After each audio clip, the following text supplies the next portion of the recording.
1 सितंबर 2025 तेंजिंग का वो आलीशान होटल जहां एससीओ समिट के लिए दुनिया भर के नेता जमा थे। बाहर का माहौल बिल्कुल शांत था, पर अंदर एक ऐसी आग सुलग रही थी जिसकी आंच सीधे हिंदुस्तान के दिल तक पहुंचने वाली थी। प्रधानमंत्री नरेंद्र मोदी अपने कमरे से निकलते हैं। उनकी सिक्योरिटी पूरी तरह से अलर्ट है। प्रोटोकॉल के हिसाब से उनकी बुलेट प्रूफ गाड़ी बिल्कुल तैयार खड़ी थी। पर तभी एक ऐसी घटना होती है जिसने दुनिया भर के इंटेलिजेंस एक्सपर्ट्स के होश उड़ा दिए। मोदी जी अपनी उस तयशुदा गाड़ी की तरफ बढ़ते जरूर हैं, लेकिन अचानक उनका रास्ता बदल दिया जाता है। उनके इर्द गिर्द रूसी खुफिया एजेंसी के ऑफिसर्स एक मजबूत घेरा बना लेते हैं और अगले ही पल प्रधानमंत्री मोदी अपनी गाड़ी को छोड़कर रूस के राष्ट्रपति व्लादिमीर पुतिन की अल्ट्रा हाई सिक्योरिटी लिमोजीन में बैठ जाते हैं। ये कोई छोटी बात नहीं थी। एक देश का प्रधानमंत्री दूसरे देश के राष्ट्रपति की गाड़ी में, ऐसा डिप्लोमेसी के इतिहास में शायद ही कभी होता है। लेकिन इस गाड़ी के दरवाजे बंद होते ही जो शुरू हुआ वो किसी हॉलीवुड थ्रिलर से कम नहीं था। दोनों नेता उस बंद लिमोजीन में पूरे 10 मिनट तक बैठे रहे। गाड़ी अपनी जगह से 1 इंच नहीं हिली। आखिरकार गाड़ी आगे बढ़ती है। इंटरनेट पर तस्वीरें आग की तरह फैलने लगती हैं। दुनिया भर के मीडिया चैनल्स चिल्लाने लगते हैं कि देखिए मोदी और पुतिन की दोस्ती कितनी गहरी है। दोनों एक ही गाड़ी में जा रहे हैं। पर दोस्तों, सच्चाई कुछ और ही थी।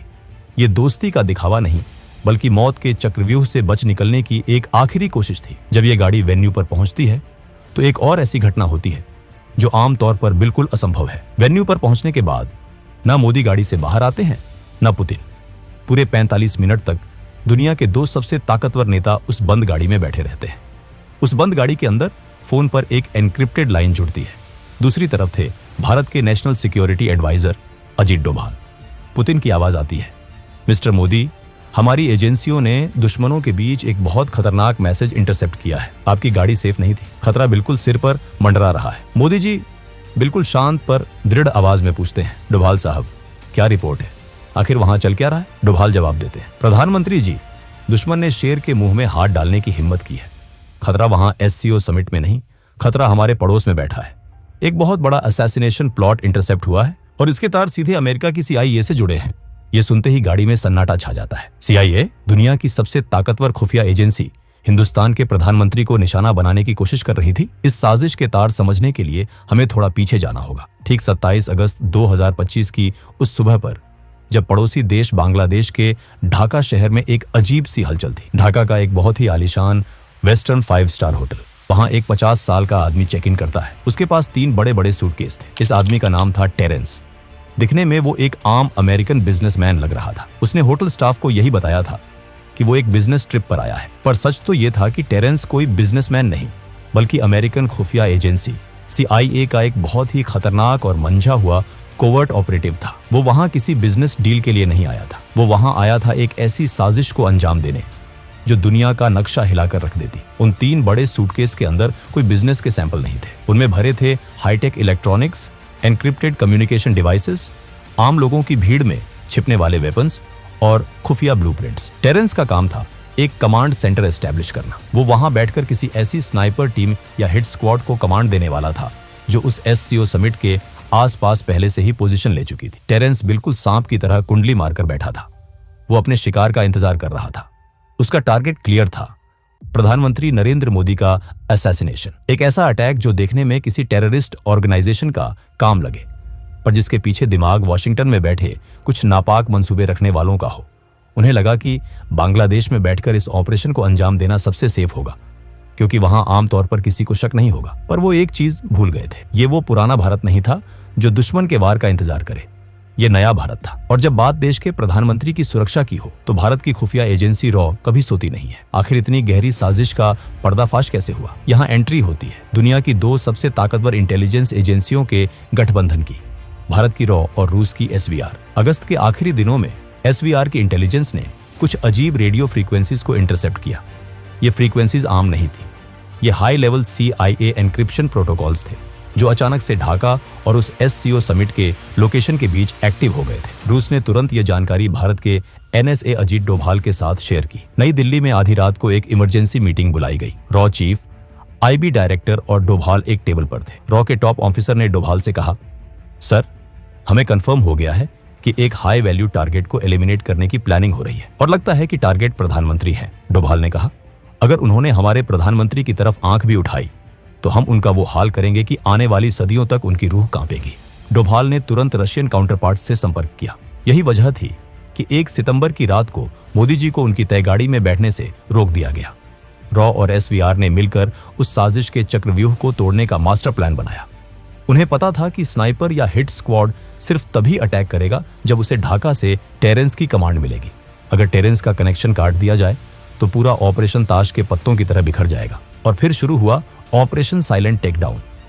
1 सितंबर 2025 ढाका का वो 5 स्टार होटल। टेरेंस अपने कमरे में बैठा आखिरी तैयारियां कर रहा था। वो अपनी व्हिस्की का गिलास हाथ में लिए अपनी जीत का जश्न मनाने ही वाला था कि अचानक खेल पलट गया। टेरेंस की मौत का तरीका इतना खामोश और सटीक था कि किसी को कानों कान खबर तक नहीं हुई। टेरेंस की उसी व्हिस्की की ड्रिंक में एक ऐसा केमिकल मिला दिया गया था जो पलक झपकते ही इंसान के नर्वस सिस्टम को बंद कर देता है। ये कोई आम जहर नहीं था, ये एक हाई ग्रेड असैसिनेशन वेपन था जिसका इस्तेमाल सिर्फ दुनिया की टॉप एजेंसियां करती हैं। जैसे ही टेरेंस ने वो ड्रिंक पी, उसके होश उड़ने लगे। वो अपने कम्युनिकेशन डिवाइस तक पहुंचने की कोशिश करता रहा, पर उसके हाथ पैर काम करना बंद कर चुके थे। कुछ ही सेकंड्स में वो जमीन पर गिरा और उसने दम तोड़ दिया, बिना किसी आवाज के, बिना किसी गोली के। दुनिया की सबसे बड़ी सुपर पावर का एजेंट अपने ही बिछाए जाल में ढेर हो चुका था। CIA की वो साजिश वहीं उसी कमरे में दफन हो गई। लेकिन इसके बाद जो हुआ उसने इस साजिश को और भी गहरा कर दिया।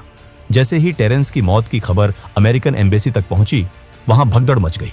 उन्हें समझ आ गया था कि उनका खेल खत्म हो चुका है और किसी ने उन्हें उनके ही घर में घुसकर मात दे दी है। अगले ही पल US एम्बेसी से एक पूरी टीम उस होटल में दाखिल होती है। उन्होंने बांग्लादेश की लोकल पुलिस को होटल के अंदर घुसने तक नहीं दिया। आमतौर पर किसी भी विदेशी नागरिक की मौत पर लोकल पुलिस इन्वेस्टिगेशन करती है, पोस्टमार्टम होता है, पर यहां सब कुछ दरकिनार कर दिया गया। अमेरिकन एजेंट्स ने टेरेंस की डेड बॉडी को तुरंत अपने कब्जे में लिया। उसका कोई पोस्टमार्टम नहीं हुआ। उसकी बॉडी को सीधे एक स्पेशल फ्लाइट के जरिए US भेज दिया गया। और वो जो 3 बड़े सूटकेस थे जिनमें उस पूरे ऑपरेशन के ब्लूप्रिंट्स और इलेक्ट्रॉनिक एविडेंस थे, वो सब कुछ US एम्बेसी के एजेंट्स ने जब्त कर लिया। और बात यहीं खत्म नहीं हुई। लंदन और वॉशिंगटन के सर्वर्स पर बैठे साइबर एक्सपर्ट्स ने लगातार कई घंटों तक काम किया और टेरेंस के वजूद का हर एक डिजिटल फुटप्रिंट मिटा दिया। उसका करियर, उसकी हिस्ट्री, उसकी सर्विस रिकॉर्ड्स, सब कुछ इंटरनेट और डेटाबेस से ऐसे गायब कर दिया गया जैसे टेरेंस नाम का कोई इंसान इस दुनिया में था ही नहीं। US army special operations command के स्पोक्समैन ने 1 सितंबर को एक अजीब स्टेटमेंट रिलीज किया। उन्होंने कहा कि उनका कोई कमांड इंस्पेक्टर जनरल मरा नहीं गया है। उन्होंने क्लेम किया कि जिस इंसान की बात हो रही है वो यूनाइटेड स्टेट्स में जिंदा और सुरक्षित है।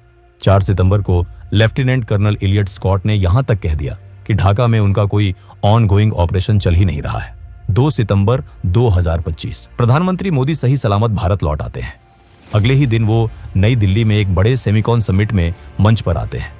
वो प्रधानमंत्री जो हमेशा अपने भाषणों में ऊर्जा और आत्मविश्वास से भरे होते हैं, उस दिन उनके चेहरे पर एक अजीब सी संजीदगी थी।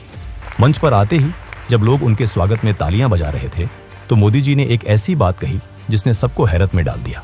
उन्होंने कहा, मैं कल रात ही जापान और चीन के इस दौरे से वापस लौटा हूं। मैं गया था इसलिए आप तालियां बजा रहे हैं, या मैं वापस आ गया हूं इसलिए आप तालियां बजा रहे हैं। सोचिए इस लाइन के बारे में। एक देश का प्रधानमंत्री भरी सभा में अपने लोगों से पूछ रहा है कि मैं वापस जिंदा लौट आया हूं, क्या इसलिए तालियां बज रही हैं? मोदी जी कभी भी अपने शब्दों का इस्तेमाल ऐसे ही हवा में नहीं करते। उनके एक एक शब्द के पीछे एक गहरा संदेश होता है। ये कोई मजाक नहीं था, ये एक मैसेज था उन ताकतों को जो वॉशिंगटन और दुनिया के बाकी हिस्सों में बैठकर देख रही थी। ये बताने का तरीका था कि हम जानते हैं तुमने क्या किया और हमने तुम्हारा क्या हाल किया। और इस घटना के बाद PM मोदी की आगे की आधी से ज्यादा इंटरनेशनल ट्रिप्स अचानक से कैंसिल या पोस्टपोन कर दी गई।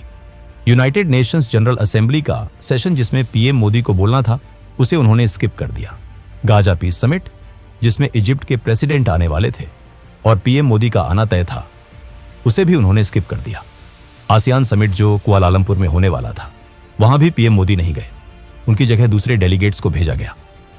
1 महीने के अंदर इतने सारे बड़े इंटरनेशनल प्लेटफॉर्म्स से प्रधानमंत्री का पीछे हटना, क्या ये सिर्फ एक कोइंसिडेंस है या फिर सिक्योरिटी थ्रेट इतना बड़ा है कि एजेंसियां कोई भी रिस्क लेने को तैयार नहीं है?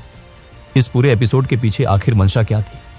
अमेरिका जैसा देश जो भारत को अपना स्ट्रेटेजिक पार्टनर बोलता है, वो ऐसी नापाक साजिश क्यों रचेगा? इसे समझने के लिए आपको पड़ोस में देखना होगा। पिछले कुछ समय में हमारे पड़ोसी देशों में क्या हो रहा है। बांग्लादेश में पूरी तरह से तख्ता पलट हो गया। हिंसा और आगजनी हुई। नेपाल में लगातार ऐसी स्थिति पैदा की जा रही है जिससे वहां अशांति आए। श्रीलंका का तो इकोनॉमिक और पॉलिटिकल हाल दुनिया ने देखा ही है। यह सब अचानक नहीं हो रहा।